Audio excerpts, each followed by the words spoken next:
सवयीमधूनच तुमचं चारित्र्य आणि तुमचं जे लाईफ असतं ते घडत असतं. तर ती म्हणाली की अहो तो 2 दिवस उपाशी आहे आजी, मी तर काल रात्री जेवली आहे, माझ्यापेक्षा तो जास्त भुकेला आहे.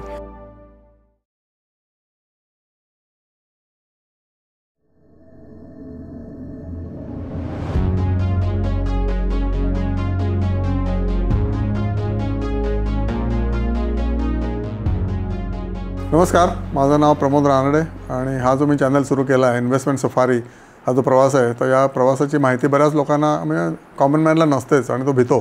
तर त्याची भीती जावी म्हणून आणि हा राजमार्ग आहे पैसा मिळवायचा किंवा स्वतः श्रीमंत व्हायचा, तर ते कसं सांगायचं, कसं व्हायचं, त्याचं बेसिक्स मी या चॅनलमध्ये सगळं सांगतो. आणि इंडिव्हिज्युअल माणसांच्या मी जे काय प्रश्न आहेत किंवा त्यांना काय त्यातलं माहिती पाहिजे असते त्याचा पण आपण इंटरव्ह्यू घेत असतो. आज आपल्याकडे गेस्ट आलेत. माझी बहीणच आहे, तिचं नाव प्रतिमा आठवले. तिला जे काय तिला प्रश्न नाही, ती म्हणजे आध्यात्मिक प्रवृत्तीची आहे, गृहिणी आहे, रिटायर्ड लाईफ जगते, आनंदी आहे. आणि ती म्हणली की मला काहीच प्रश्न नाही. तिला म्हटलं की ठीक आहे, आपल्या ज्या सवयी आहेत, शेवटी कसं तर सवयीमधूनच तुमचं चारित्र्य आणि तुमचं जे लाईफ असतं ते घडत असतं. तर त्याच्याबरोबर मी गप्पा मारणार आहे. प्रतिमा आठवले यांच्याशी आपण आता गप्पा मारूया. हां प्रतिमा, बोल. अरे, लहानपणी आईवडिलांनी आपल्याला खूपच चांगले संस्कार केले. व्यायामाची सवय त्यांनी खूप चांगली लावली. रोज व्यायाम केल्याशिवाय आम्हाला दूध देखील प्यायला मिळत नसे. कधीतरी मला एकदा खूप कंटाळा आला होता, म्हणून मी त्या दिवशी व्यायाम न करता दुधाचा कप हातात घेतला. वडिलांनी लगेच हातातून काढून घेतला, म्हणाले व्यायाम केलास का? मी नाही म्हटल्यावर म्हणले आधी व्यायाम कर आणि मग दुधाचा कप हातात घे. त्यामुळे आम्ही नंतर व्यायाम कधीच चुकवला नाही. त्यांची 2 वाक्य कायम आमच्या लक्षात राहिली आहेत. ते म्हणायचं health is not only wealth but much more than wealth. आणि दुसरं म्हणायचं की a towering intellect in a frail body is as weak as the bag of rupees on the back of a drowning man. हे आयुष्यभर आमच्या लक्षात राहिले त्यांचा उपदेश हा. हो, बरोबर आहे. Health the most important is more than wealth आहेच आहे. आणि everything starts from the capital what you have and how do you grow that capital. तर हा सगळा सवयीचा भाग आहे. म्हणून सेव्हिंग इज ऑल्सो अनदर जी सवय जी आपल्याला लहानपणापासून लावलेली आहे की सेव्हिंग करा मॅक्सिमम. आणि पहिल्यांदा सेव्हिंगसाठी पैसे बाजूला करा आणि मग उरलेले खर्च करा किंवा मोठे जे एक्सपेन्सेस आहेत ते तुम्ही पोस्टपोन करा, असं आपल्याला नेहमी सांगितलेलं आहे. त्यामुळे सेव्हिंग ही पण एक हॅबिट आहे, जशी हेल्थची हॅबिट आहे व्यायाम करा, सेव्हिंग ही पण लहानपणापासून हॅबिट जर असेल तर आपण खूप श्रीमंत होऊ शकतो, प्रोव्हायडेड आपण त्याचा शेअर मार्केटचा अभ्यास करा किंवा नुसत्या इंडेक्समध्ये गुंतवा. पण सेव्हिंग जर तुमच्याकडे नसेल, कॅपिटल दर महिन्याला किंवा दर वर्षाला, तर तुम्ही काहीच नाही करू शकत ना. कॅपिटलने धंदा वाढतो, तर आपल्याकडे पण कॅपिटल असतं, पण आपण ते योग्य मार्गाला म्हणजे इन्व्हेस्टमेंटकडे लावायला पाहिजे. कारण तुम्ही वस्तू घेत सुटता टिपिकली लोक, आणि मग वस्तू घेतली की ते डिप्रिशिएट होतात आणि जेव्हा पैसे असतात ते ॲप्रिशिएट होतात. हा मेन डिफरन्स आहे. त्याच्यामुळे सवयी किंवा जे आपल्याला हेल्थ इज वेल्थ किंवा जे लावलेलं आहे ना सवयी किंवा संस्कार म्हणजे काय, शेवटी तुमची नियत बनते ना. चांगली नियत असली की तुम्ही सगळी चांगलीच कामं करणार. तर भारतामध्ये इतके लॉज आहेत, काहीच उपयोग नाही त्या लॉजचा, कारण नियतच खराब असल्यामुळे तो लॉजचे फक्त लूपहोल्सच शोधत असतो माणूस, कॉमन मॅन. त्यामुळे जे पेपरमध्ये बातम्या येतात त्या सगळ्या चांगल्या सवयी न लागल्यामुळे लहानपणापासून नियत चांगली नाही आहे. त्याच्यामुळे मग लूपहोल्स वापरा आणि म्हणायचं कायद्याने आम्हाला जे शिक्षा होईल ते होऊ दे, पण कायद्याने शिक्षा होतच नाही. किती समोर आपल्याला दिसला गुन्हा झाला आहे तरी त्याला शिक्षा व्हायला 20-20 वर्ष लागतात इंडियामध्ये. का? कारण नियत चांगले नाही, कारण सवयी चांगल्या नाहीत म्हणून. असं दिस इज द फॅक्ट. आणि शेवटी मार्केटची जे मी म्हटलं की तुझ्या प्रत्येक जे काय तू बोलशील त्या मार्केटला लिंक मी करणार, तर हे सेव्हिंगची सवय मी लिंक करतो याच्यासाठी. हेल्थ बरोबर सेव्हिंगची सवय, व्यायाम आणि सेव्हिंग बरोबर. आता अभ्यासाची पण एक सांगते लहानपणीची गोष्ट. अभ्यासातही आम्हाला लहानपणी सतत दक्ष राहावं लागे. अभ्यासाची अवांतरे पुस्तके आमचे वडील वाचू देत, पण कथा कादंबऱ्या वगैरे वाचू देत नसत. त्यांच्यामध्ये पोरं बहकायला वेळ लागत नाही. हो, बरोबर आहे. त्यामुळे ते अधूनमधून आमची दप्तरही चेक करीत की काही असली तसली पुस्तकं आम्ही वाचत नाही आहे ना. असे कडक वडील असल्यामुळे आमची काय बिशाद होती वाटेल ते वाचायची. बरोबर आहे. कारण त्या वेळेला काय फायनान्सचं नॉलेज आपल्याला काहीच नसतं, पण जे आपल्याला काय तेव्हासुद्धा आपल्याला 10 रुपये 20 रुपये असे पैसे मिळायचे बक्षीस म्हणून. मला आठवतं मी जेव्हा काकूकडे होतो सातारला, तेव्हा आपले विठू काका आले होते आणि त्यांनी 20-20 रुपये आम्हाला सगळ्यांना दिले, सतीशला, मला आणि सुहासला.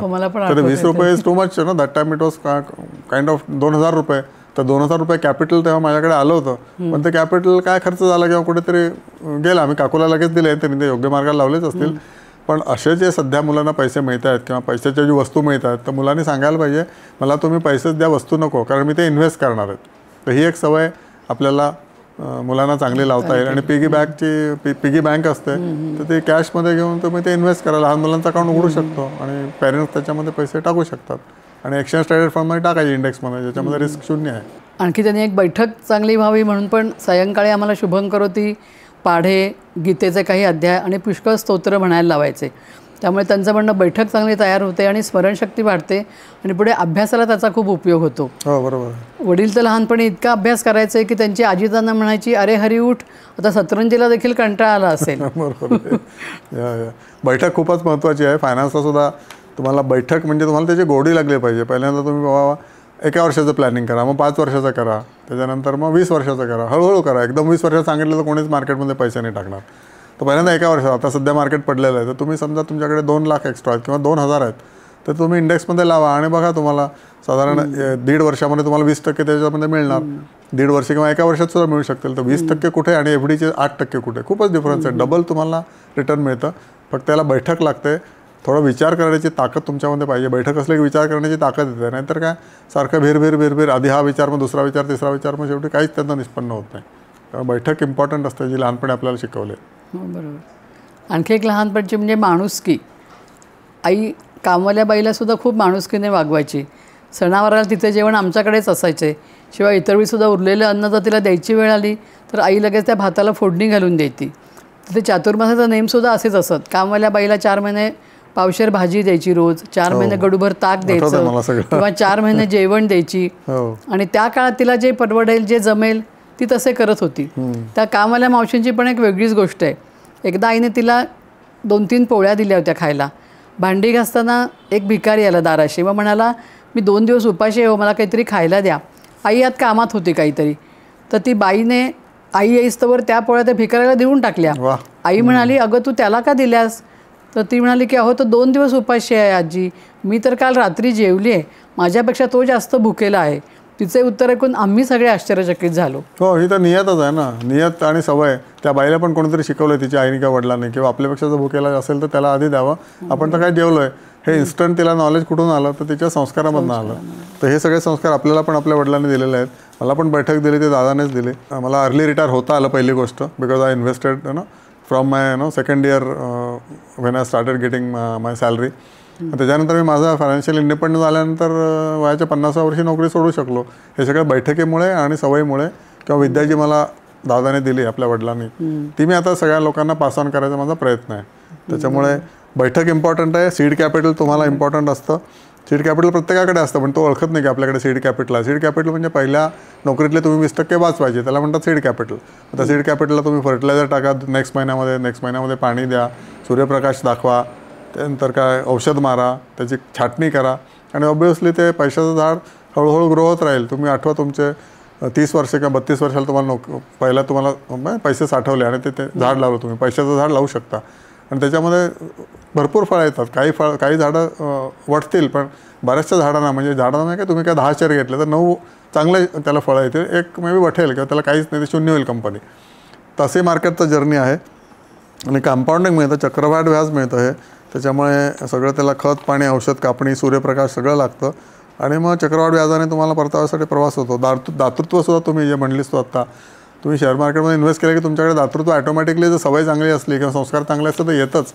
दातृत्व नुसतं का बा गुड विशेस द्यायला नाही आहे, but you should be able to help, की संबडी तुमच्याकडे आलं बा, माझ्याकडे असं आहे, डॉक्टरांनी सांगितलं आहे मला डोळ्याचं ऑपरेशन करायचं, 20,000 रुपये माझ्याकडे नाही आहे, तर तुम्ही एक 2 दिवसामध्ये विचार करून त्याला 20,000 रुपये देऊ शकला पाहिजे. तर ते तुम्ही दातृत्व कसं दाखवू शकाल? तुम्ही जर मार्केटमध्ये असाल तर तुम्ही लगेच दातृत्व दाखवू शकाल. नाही तर मग आपण नुसतंच म्हणू की अरे असं झालं तसं झालं, मी त्याला म्हटलं इकडे जा तिकडे जा, किंवा तुम्ही म्हणाल की पौष्टिक खा, काहीतरी माझी तब्येत बरोबर नाही मोल करण्याची. पौष्टिक खा म्हणायला खूप इझी आहे, पण पौष्टिक खूप महाग आहे, त्याच्यामुळे त्यासाठी पैसे लागतात. आणि ती काय तुम्हाला सांगणार नाही की माझ्याकडे तुम्ही म्हणताय पण काय नाही आहेत पैसे. तुम्ही पटकन तिला 5,000 रुपये बया, 5,000 रुपये महिना तू वापर, किंवा काय तिला पौष्टिक पदार्थ आणून द्या. तर दातृत्व तुमच्यामध्ये करण्यासाठी, एक्झिक्यूट करण्यासाठी तो सुद्धा तुम्हाला पैसे लागतात. त्याच्यामुळे मार्केट करा. तुम्हाला स्वतःला पैसे नको असतील, पण दुसऱ्यांना पैसे लागतात, कारण संकट काय सांगून येत नाहीत ना. त्याच्यामुळे दातृत्व गुण एक्झिक्यूट करायला तुम्हाला मार्केटची जरुरी असते, असं माझं म्हणणं आहे. आणि आजकाल जशी महागाई वाढते, इन्फ्लेशन सगळ्यांनाच हवं आहे. तुम्हाला 7.5% आहे, त्यांना काय 2% नाही आहे, सगळ्यांना 7.5% इन्फ्लेशन आहे. आणि जे बेसिक गरजा आहेत त्याला 7.5% दरवर्षी वाढत जात आहेत. आपण काय पगार दरवर्षी 7.5% वाढवत नाही की त्या लोकांना. तर त्यामुळे दातृत्वासाठी पण हे उपयोगी आहे मार्केट, किंवा फायनान्शियल इंटेलिजन्स, किंवा इंटेलिजन्ससुद्धा नाही, फायनान्शियल कॉमन सेन्स मी म्हणेन. की कॉमन सेन्स काय, एवढीमध्ये तुम्हाला एवढे मिळतात ना, त्याच्यावर मला 3% जास्त मिळाले आणि सेफ्टी मिळाली तर मी त्यात टाकेन. आणि सेफ्टी आहे, इंडेक्समध्ये सेफ्टी आहे. सुखसमाधान हे आपल्या मानण्यावर असतं पैशाच्या मागे किती लागायचं हे आपणच ठरवायचं असतं. पैशाने जर मनशांती ढळत असेल तर 4 पैसे कमी मिळाले तरी चालतील. गाडी बंगला दागदागिने किती हवेत, शेवटी हे काही आपण वर तर घेऊन जाऊ शकणार नाही. हो बरोबर आहे. पैशाच्या मागे आपण धावायचंच नाही आहे, पैसा आपल्या मागे धावतो. जेव्हा तुम्ही सीड कॅपिटल घालायला सुरुवात कराल ना, पहिल्या 5 वर्षात तुम्हाला इतकी गोडी लागेल त्याची, कारण ते वाढलेलंच असणार आहे. तुम्ही हँड होल्डर घ्या, फायनान्शियल ॲडवायझर घ्या, किंवा तुमचा स्वतःचा भाऊ बहीण, कोणीतरी जवळची मैत्रीण मित्र कोणीतरी करत असतं, तर तुमची संगत अशा लोकांशी पाहिजे की जे हे करतात आणि सक्सेसफुली करतात. त्या टाईपच आहे इथे की घर बसल्या तुम्ही आता व्हॉट्सअप बघताच ना सगळे. व्हॉट्सअप बघणं जेवढं इझी आहे तेवढंच इन्व्हेस्टमेंट करणं इझी आहे. It takes 2 minutes in a month. किंवा पेपर हल्ली व्हाईट पेपरमध्ये पण खूप इन्फॉर्मेशन येते. एक भरत साळोखे नावाचा लेखक आहे पुढारीमध्ये कोल्हापूरच्या किंवा पुण्याच्या, त्याच्यामध्ये येतात लेख, ते मी वाचतो आणि ते लोकांना पाठवतो. माझ्या चॅनलमधनं पण ते मी लोकांना पब्लिश करतो. तो सिम्पल भाषेत सगळं सांगत असतो. So it's good. त्यामुळे हे जे आहे की पैसाच्या मागे किती धावायचं, तर पैसा तुमच्या मागे धावेल आणि तो तुम्ही संस्कार चांगले असल्यामुळे तुम्ही योग्य रीतीने तो स्पेंड कराल किंवा लोकांना मदत करायला स्पेंड कराल. उगीच कन्झम्पशनसाठी स्पेंड नाही करणार, मला हे पाहिजे ते पाहिजे नको आहे. ज्याला जरुरी आहे ना त्याला देणार तुम्ही, नीड्ससाठी देणार, वॉन्ट्ससाठी नाही देणार. असं पोटाचा आपला खळगा विधभरच असतो, तेवढंच तर खायला लागणार असतं. अति खाऊनही रोगराई वाढते. पूर्वी घरी शिजवलेलं सात्विक साधं अन्न खाऊन तब्येत चांगली राहायची, पण हल्ली हॉटेलात जायचं किंवा घरी हॉटेलातनं मागवायचं इतकं प्रचंड प्रमाणात वाढलं आहे, त्यामुळे पोटाचे फार त्रास सुरू झालेत. पण हॉटेलचं खाण्यातच लोकांना सुख वाटतं, पण ते चुकीचं आहे ना. एकमेकांच्या चढावडीनेही हल्ली बाहेर खाणं वाढलं आहे. अरे तू हे हॉटेल भारी अजून गेला नाहीस असल्या विचारात मग उगीतच भारी हॉटेलमध्ये लोक खायला जायलाचं फॅड झालं आहे नुसतं. हो हे बरोबर आहे, अगदी perfectly I agree with you. आणि त्याच्यामुळेच तब्येती जात आहेत लोकांच्या आणि त्याच्यामुळेच हॉस्पिटलची चेन निर्माण होते. आता साध्या साताऱ्यासारख्या ठिकाणी सुद्धा जिथे अर्धं हॉस्पिटल होतं किंवा 1 हॉस्पिटल होतं ते 10 हॉस्पिटल्स आलेले आहेत. का? कारण ह्या सगळ्या सवयी ज्या आहेत ते ॲपेरंटली जिभेसाठी आपण जातो किंवा तोरा मरवायला जातो, पण 10 वर्षांनी त्याचा इम्पॅक्ट आपल्याला दिसतो आणि तो इम्पॅक्ट इतका डेडली दिसतो की तेव्हा तुमच्याकडे पैसे नसतात की बा एकदम कुठंतरी ऑपरेशन आलं, एकदम काहीतरी करायला लागलं. तर ह्या सवयी तुम्ही जर जोपासत असाल तर नक्कीच तुम्हाला मार्केट करायला पाहिजे, कारण काहीतरी तुम्हाला 5-10 वर्षामध्ये होणार आहे मोठं काहीतरी. हॉस्पिटलमध्ये ॲडमिट व्हायला लागणार आहे because of this bad habits. Bad habits म्हणजे काय? सारखं बाहेर खाणे, घरी न करणे. मग टिपिकली एक्सपर्ट्स हेल्थ एक्सपर्ट्स आहेत ते म्हणतात तुम्ही 3 गोष्टी करा. 3 गोष्टीतली एक आहे की घरचं जेवा, ओके, चांगली झोप घ्या आणि व्यायाम करा. आणि ऑब्व्हियसली तुमचा जॉब वगैरे तर तुम्ही करताच, तर ह्या 3 गोष्टींनी तुमची तब्येत उत्तम राहते. त्यासाठी तुम्ही एक गोष्ट फॉलो नाही केली, सारखं बाहेर खाल्लं, घरचं नाही खाल्लं किंवा तुम्ही चांगली झोप नाही, रात्रभर तुम्ही TV बघताय किंवा काय व्हॉट्सॲप करताय, तरी तुम्हाला हॉस्पिटलमध्ये जावं लागेल. आणि तिसरी गोष्ट, तुम्ही जर व्यायाम नाही केला तरी हॉस्पिटलमध्ये जावं लागेल. तर चांगल्या सवयी जर नसतील तुम्हाला तर नक्कीच तुम्हाला मार्केटमध्ये करायलाच लागेल. Because nobody will give you money that time की माझं एवढं ऑपरेशन आहे कोण देतो का, तुम्हाला लोक अवॉइड करतील. तेव्हा तुम्ही इन्शुरन्स पॉलिसी जरी काढली असेल त्याच्यामध्ये 50%च मिळतात, बाकीचे 50% कुठून आणणार तुम्ही. त्यामुळे हे जे तू आता म्हणलेस ना की कॉम्पिटिशन लागले आहे, की जे म्हणतात की इकडे जाऊया तिकडे जाऊया, ज्या हॉटेलमध्ये जाता ते जर लिस्टेड कंपनी असेल आणि ती जर चांगली प्रॉफिटेबल असेल तर त्या कंपनीचे शेअर घ्या. मी तर म्हणतो तुमचा खर्च लिहा, प्रत्येक खर्चाचा कोण भागीदार आहे. म्हणजे समजा तुम्ही बँकेत पैसे ठेवले तर बँक पैसे कमवते आणि मग त्या बँकेचा शेअर घ्या किंवा बँकचा इंडेक्स घ्या. त्याच्यामुळे तुमचं बँक जशी वाढते तसं तुम्ही पण वाढाल का. You directly correlate your expenses with that company which is growing in profits. आणखी एका गोष्टीचं हल्ली फार वाईट वाटतं, अन्न टाकायचं प्रमाण इतकं वाढलं आहे, तुम्हाला लागेल तेवढंच मागवा, निम्म्या डिशेस खाऊन निम्म्या रिकामा टाकून लोक चालू लागतात. ते पण फार वाईट वाटतं. लग्नातही हल्ली असंच भरभरून डिशेस घेऊन लोक येतात का, तर पुन्हा परत रांगेत जायला नको आणि दिखाव्यापोटी स्पर्धेपोटी खूप मोठा मेन्यू ठेवतात. खरं तर थोडेफार खाऊन टाकून जाणारं चुकीचंच आहे, पण वाटतं की हल्ली मोजकेच पदार्थ ठेवावेत म्हणजे लोकही आवडीने खातील, लोकांचे पोटही भरेल आणि अन्नही वाया जाणार नाही. हौसेला मोल नाही म्हणतात, पण हौसेला खूप मोल पडतं हे आता हल्ली लक्षात येते. हो बरोबर आहे तुझं, हौसेला मोल नाही. आणि लोक जे करतात that is also comes from अति पैसा झाला की सुद्धा अतिपरिचयात अवज्ञा जसं म्हणतात तसंच अति पैसा आला की त्यातनं रोगराई उत्पन्न होत आहे. तू म्हणतेस ते बरोबरच आहे, कारण तुम्ही इतके हावरट झाला आहे की तुम्हाला वाटतं की जे आहे ते सगळं आपल्यासाठीच आहे. तसं नसतं. प्रत्येकाला काही गोष्टी खायच्या असतात, काही गोष्टी आवडत नाहीत किंवा खायच्या नसतात. त्याप्रमाणे सगळ्यांना सगळं खायलाच पाहिजे असं नाही, पण हे लोकांना कळत नाही. तर हे टिपिकली तू म्हणतेस ते बरोबर आहे. ह्याच्यामध्ये बेसिकली अति पैसा मिळाल्यामुळे आणि देखावा, सगळीकडे देखावा आणि ॲडव्हर्टाइजमेंट आले ना, तर त्याच्यातनं तुम्ही वाचलंच पाहिजे नक्की. नाहीतर मग असं करायचं की जिथे हे ज्या हॉलचं तुम्ही जाता आणि जिथे सगळे एवढे पैसे भरून लोक सगळे घेतात आहेत तर फॉर इन्स्टन्स आता तुम्ही सारखे पिझ्झे मागवता, तर पिझ्झा कंपन्या लिस्टेड आहेत, त्याचे शेअर घ्या, तुमचा पिझ्झा ऑटोमॅटिकली सबसिडाईज होऊन जाईल. Not that I am recommending की you should have pizza every day, that is bad, पण ॲटलीस्ट तुम्ही महिन्यातनं एकदा मागवत असाल तर त्या पिझ्झा कंपन्या तुम्ही शेअर घेतला पाहिजे, किंवा स्विगी, झोमॅटो ह्याचे शेअर तुम्ही राईट टाईमला घ्या. चार्ट बघा, दर 2 वर्षाचा चार्ट बघितला तर 2-3दा तरी तुम्हाला अपॉर्च्युनिटी येतेच की हा शेअर घ्या, तो शेअर घ्या, आणि वरती पण तुम्हाला अपॉर्च्युनिटी मिळते विकायची. तर त्यातनं जो प्रॉफिट तुम्हाला मिळतो त्यातनं तुम्ही पिझ्झा घ्या. आता हे जे एक्झाम्पल त्यासाठी माझ्याकडे काही डायरेक्ट एक्झाम्पल नाही आहे की जिथे तुम्ही, हे कन्झम्पशन आहे सगळं, आणि कन्झम्पनचा मग कन्झम्पशन ETF घ्या. म्हणजे I have the answer only for की कन्झम्पशनचा ETF आहे. आता भारतातली जी इकॉनॉमी आहे 70% कन्झम्पशन बेस्ड इकॉनॉमी आहे, 30%च आपण नवीन प्लांट लावतो किंवा काहीतरी ॲसेट निर्माण करतो ज्यातून आपल्याला इन्कम मिळते. बाकी आपण दरवर्षी जी आपली इकॉनॉमी आहे 371 लाख कोटी, त्यातले 70% म्हणजे 7-21 210 लाख कोटी आपण खाऊन जिरवतोय किंवा काहीतरी यूज करतोय आणि फेकून देतोय. हा फोन मी घेतला 2 वर्षांनी फेकून दिला, दुसरा आणला, that is what is consumption based economy. Okay, तर त्या कन्झम्पशन बेस्ड इकॉनॉमीमध्ये जे येतात त्याच्यामध्ये सगळ्यात टॉपला आहे कन्झम्पशनचा ETF, तो घ्या. आणि या कन्झम्पशनमुळे जे वेस्ट होतं आहे ऑब्व्हियसली कोणीतरी स्पेंड करतं आहे, तर त्याचा तुम्हाला फायदा होऊ शकतो. तुम्ही जेव्हा बाहेर जाता ना, तुमचं ऑब्झर्वेशन जर चांगलं असेल ना, तुम्ही तर शेअर, त्या कंपन्यांचे शेअर्स तुम्हाला लगेच क्लिक होतात की अरे हा वेड्यासारखे पैसे कमवत आहे, आणि obviously this is good to buy, but that the right price.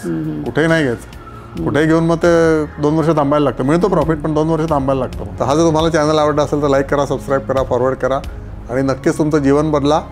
या चॅनलशी नेहमी संघटित राहा आणि परत बघा.